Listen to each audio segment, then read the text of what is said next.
Magandang araw ng linggo sa inyong lahat ha.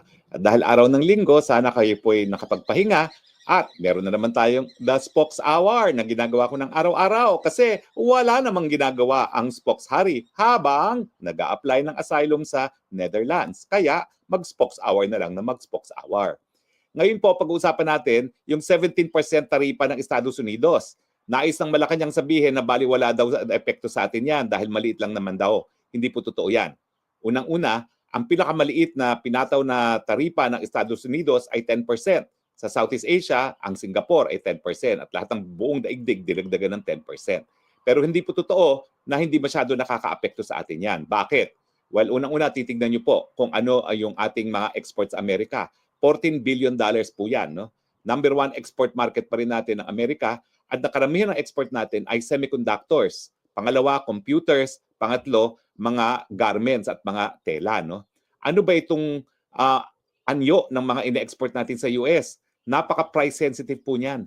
At meron kasing mga lugar na hindi naman pinatawan ng 17% na taripa. Ano yung mga lugar na yan? Vietnam, kasi meron na silang free trade market ng Amerika. Taiwan, hindi naman nila pinatawan yan dahil talagang sinusuportahan nila ang Taiwan. No? So ibig sabihin, naging 70% more expensive ang mga semiconductors natin na pangunahin nating ine-export sa Estados Unidos na magiging dahilan para mawala yung mga orders natin na sa ngayon ay nasusuplayan natin. Instead, kukuha sila sa mga bansa gaya ng Vietnam na walang additional 17% taripa o di naman kaya Taiwan no, na talaga namang traditionally number one na nagsusupply ng semiconductor sa Amerika. So, ang immediate result po dyan, unang-una maghanda po tayo. Marami pong mawawalan ng trabaho, lalong-lalo na doon sa mga industriya kung saan yan ang ating mga pangunahing export sa semiconductor, sa garments, sa computer parts, sa automobile parts. Nako, mga manufacturing pa naman po madadali dyan. Sigurado po, magkakaroon tayo ng mga job losses dahil naging 17% more expensive ang ating mga export sa Amerika. Pangalawa po, dahil nga po maraming mawawalan ng trabaho, may posibilidad na marami rin kumpanya na baka mamaya magsara. Yan po ibig sabihin ng price sensitive eh. Yung konting differential lang ng presyo, sa iba na sila kukuha. So posible po talaga na hindi lang magkakaroon ng kawalan ng trabaho dahil yung mga existing kumpanya ay kukunti na yung order, po pwedeng tuluyang magsarado na ang maraming mga ganyang mga kumpanya. So may posibilidad din po talaga na mawawalan ng trabaho ang mas malaking numero ng ating mga kababayan, hindi lang dahil mas mahal, kung hindi, malulugi yung mga kumpanya na hindi na maibebenta ang ating mga produkto na 17% more expensive. Pero ang pinakamalaking dagok dito, parang itong pagtaas ng taripa ng Amerika sa buong daigdig, ito po'y hudyat sa pagbabago na magaganap sa buong daigdig. Alam niyo po ngayon, meron tayong World Trade Organization. Ano ba yung World Trade Organization na yan? Para sa inyong kaalaman. Hindi lang po yan organisasyon. Yan ang isang tratado na nagsasabi na kinikilala ng mga bansa ngayon sa daigdig na ang pangangalakal ay isang instrumento para maging maunlad ang iba't ibang mga bansa. Ang layunin ng WTO parang to encourage trade as an instrument of national development. No?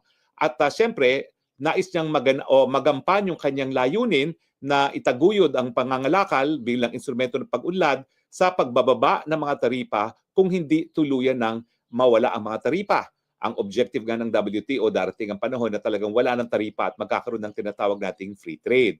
Now, ang Amerika, noong unang panahon, siya talagang proponent ng free trade kasi siya yung pinakamalakas na manufacturing base. So, ang kinakailangan niya nung mga unang panahon ay mga bagong merkado. No? Kaya naman, sapilitan niyang binili ang Pilipinas para magkaroon ng merkado. At syempre, binili niya ang Pilipinas para meron siyang access sa China dahil alam niya na ang China napakalaki ng populasyon at nakita naman nung President Nixon na siyang nagsimula ng relasyon sa China na napakalaki ng prospects para sa mga manufacturers ng mga American goods, no? Lalong-lalo na kung maging maunlad ang China. So, anyway, ngayon, ang sistema ay nagkakaisang mundo na kinakailangan talaga palakasin ng pangangalakal bilang instrumento ng pag-unlad ng buong daigdig. At ang mga napaloob dyan sa kasunduan ng WTO, talagang lahat tayo sa unti-unti ibababa ang taripa hanggang mawala na at saka hindi na dapat country to country yung pagne-negotiate ng taripa ng napakadaming mga produkto. Kaya meron tayong tinatawag na Most Favored Nation Clause, MFN. Alam ko mahirap intindihin niya pero kailangan nyo maintindihan to. Yung MFN clause, kung ang best friend mo, sabihin natin Amerika ay best friend mo, at pinatawan mo siya ng zero tariff, sabihin natin sa asukal, dapat ang lahat ng daigdig, papatawan mo rin ng zero tariff. Ibig sabihin, kung paano mo tratuhin yung best friend mo pagdating sa taripa, yan dapat i-implement mo sa lahat ng bansa sa buong daigdig. At ito nga'y instrumento para mawala na ang taripa bilang isang balakid sa pangangalakal. Well, ang ginagawa po ngayon ng Amerika ngayon ay delikado dahil binabago na niya yung sistema ng WTO. Binabaliwala na niya yung paniniwala na talagang lahat ng bansa sa daigdig ay mag-uunlad kung mapapalakas natin ang pangangalakal. Sa pag-i-impose ng mga taripa na as high as 27% sa China, 20% sa Europa, tapos sa ibang bansa minimum 10%, pati ba naman yung mga mahihirap na bansa ng Africa ay pinatawan din ng minimum 10%, parang bumabalik tayo sa mga panahon na ang paniniwala natin, yung mga individual na bansa ay merong karapatan na protektahan yung kanilang mga industriya, no, para sila ay maging mas malakas. Samantalang ang thinking ngayon, ang frame of mind ngayon is kung i-encourage natin na pangangalakal sa buong mundo, matira matibay pero makakahanap din ang mga iba't ibang bansa ng isang ibebenta na sila lamang ang meron tinatawag na comparative advantage. Ibig sabihin, meron pa rin sila mabibenta dahil sila lang yung pinakamagaling at pinakamamura na gumawa ng produktong yon. At habang meron siyang comparative advantage doon sa pangangalakal ng produktong yon, uunlad siya. So ngayon, bumalik tayo doon sa paniniwala ng unang panahon na ang mga bansa dapat protektahan ang kanilang mga manggagawa, yung kanilang mga industriya sa pamamagitan ng pagiging protectionist at ang pamamaraan nga ay pagpapataw ng mga mas mahal na taripa. Pero alam niyo nakakatakot.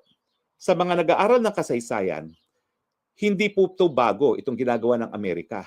Nangyari po ito nung unang panahon ng mga 1930s, nung nagkaroon po ng Great Economic Depression sa Estados Unidos. Dahil nga po, napakahina na ekonomiya ng Estados Unidos doon, nagkaroon po sila ng tinatawag na US Smooth Holy Tariff Act. Na gaya ng ginagawa ni Trump ngayon, ay nagpataw ng napakataas na taripa sa lahat ng mga bilihin na inaangkat ng Amerika sa iba't ibang parte ng daigdig. Ano nangyari dito? Well, ito po'y naging mitsa para sa pangalawang pandaigdigang digmaan. Paano naman nangyari yun? Tatanungin niyo ako, paano nangyari na yung pagtataas ng taripa ay naging mitsa para sa pangalawang pandaigdigang digmaan? Well, simulan natin ang kwento ng Germany. No? Well, ang nangyari po sa Germany, dahil sila nga po ay pinagbabayad na ng reparasyon o danyos dahil doon sa nauna ng World War I, lalong nahirapan ang ekonomiya nila dahil yung kanilang mga produkto na pinoproduce ay hindi makapasok ng Amerika dahil napakataas ng taripa. No?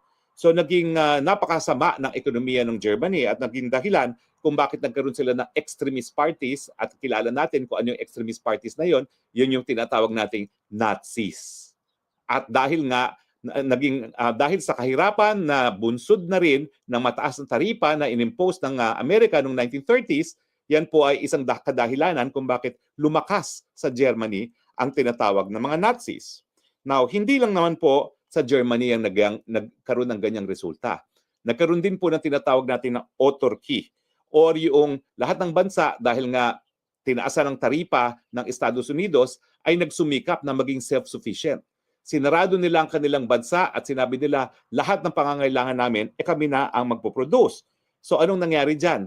Dahil nais ng Germany na mag-produce ng lahat ng kanyang pangangailangan at kulang siya ng raw materials, ito yung dahilan kung bakit nanlusob siya ng mga karatig ng bansa.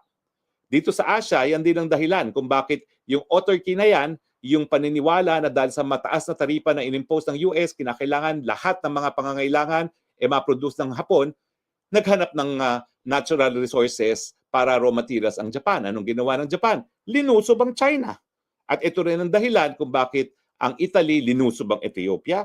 At saka syempre yung Germany nga linusob na yung Eastern Europe dahil naghahanap sila ng raw materials para maging self-sufficient ang kanilang mga ekonomiya. Dahil dito, nalusaw yung naunang pagtangka na magkaroon ng isang organization na ngayon ay tinatawag na United Nations, pero yung League of Nations nalusaw dahil nga kanya-kanyang lusob ang mga bansa para sa raw materials para sila ay maging self-sufficient. No? At yun nga po, ito yung mga kadahilanan kung bakit naging mitya na ng World War II dahil nga po dun sa mataas na taripa na inimpose ng Amerika noong 1930s. So, papunta naman po muli tayo sa ganyang daan. Kaya dapat wag natin baliwalain. So, yung ating anti dyan sa Malacanang, hindi po totoo yan, na wag tayo mabahala. Dahil ang talagang danger nitong ginagawa ng Amerika, baka maulit ang kasaysayan na itong mataas na taripa ay dahilan para yung iba't ibang bansa sumikap na maging self-sufficient muli, and in their desire to be self-sufficient, haya na, gagamitin ang dahas para makakuha ng mga pangangailangan nilang mga raw materials. At nakikita na natin ngayon, no, na yung mga demands ng Amerika, for instance, para tulungan ng Ukraine, yung mga natural resources ng Ukraine. No? So nagsisimula na nga po yan. Dahil ang Amerika ngayon ayaw na mag-angkat, gusto nila sila na lang gagawa ng lahat, pero wala naman silang raw materials, sapilitan nila ngayon kukunin sa iba. Diyan po nagsisimula ang gera, diyan po nagsisimula ang paggamit ng dahas. Sa mga Pilipino, hindi po totoo na unang-una na maliit daw yung 17%. Hindi po. Ang minimum na inimpose ng Amerika ay 10%. Ang tanong ko sa inyo, di ba palagi nilang sinasabi, best friend natin ang Amerika? Bakit ang Singapore, 10% lang ang pinataw na taripa, 17% sa atin? Ang Singapore, hindi naman nagpapagamit ng teritoryo para sa kanilang kasundaluhan, para in case magkaroon ng gera sa panig ng Amerika at ng Estados Unidos, yun ang magagamit. Bakit 10% lang sila? Tayong sunod-sunuran sa mga Amerikano, 17% ang taripa. Yan po'y patunay na magamat ang Marcos Jr. at ang lahat ng mga maka-Amerikano ay nais nating isipin na best friend ng Amerika, hindi naman tayo tinuturing na best friend ng Amerika. Ang patunay, bakit 17% taripa ang lahat ng produktong ine-export natin sa Amerika, samantalang sa Singapore, na wala silang pakinabang, gaya ng pakinabang nila sa Pilipinas, ay 10% lang ang pinataw na taripa. Pero yun nga po, bukod nga dun sa epekto mismo sa mga industriya natin na semiconductor, electronics, textile at saka garments, talaga pong bibili ngayon ang mga American companies sa mga lugar na hindi pinatawan ng 17% dahil may mga ganyan lugar po sa Southeast Asia, Vietnam, kasi meron na silang free market between Vietnam and America, no? Ang Vietnam nga, naunahan na nga tayo Halos pareho naman ang ine-export natin sa Amerika. Yan po yung fenomeno sa buong Southeast Asia. Dahil pare-pareho naman tayo ng natural resources, pare-pareho tayo na parte ng daigdig, so shipping cost pare-pareho, nagko-compete tayo amongst ourselves. At kung merong isang bansa na walang pataw na karagdagang taripa, gaya ng taripa na pinataw sa Pilipinas sa 17%, natural, bibili sila sa mas mura, bibili nila sa Vietnam. So ang tanong, mga Pilipino unang-una, naniniwala pa ba kayo na best friend tayo ng Estados Unidos? Pangalawa, naniniwala pa ba kayo na ironclad ang kanilang proteksyon na ibibigay sa atin, samantalang pagdating sa larangan ng kalakalan, hindi naman binigay sa atin yung most favored nation clause niya dahil meron siya mga ibang paborito dito sa Southeast Asia. Kaya nga ako, mga Pilipino, tingnan natin kung ano yung mga bansang hindi pinatawan ng taripa gaya ng Vietnam at sabihin natin, huy, mga Amerikano, ilipat nyo mga sundalo nyo doon sa Vietnam. Dahil yun ang tinuturing yung best friend, hindi naman ang Pilipinas. Tama ba ako o mali? Anyway, sana po nakadagdag tayo sa inyong kaalaman at sana po yung mga nagsasalita sa Malacanang, mag-aral naman po. Dahil pag sinasabi nyo na wala masyadong epekto ang 17% taripa, ang katotohanan po, fake news po yan. Nagmumukha ka kayong fake news. Maraming salamat po sa inyong patuloy na pagtangkilik at sa muli nating pagkikita, ito po ang inyong Spokes ng Bayan, Harry Roque, nagsasabi, I love you Philippines, you're the only country that I have and therefore, you're the only country that I love.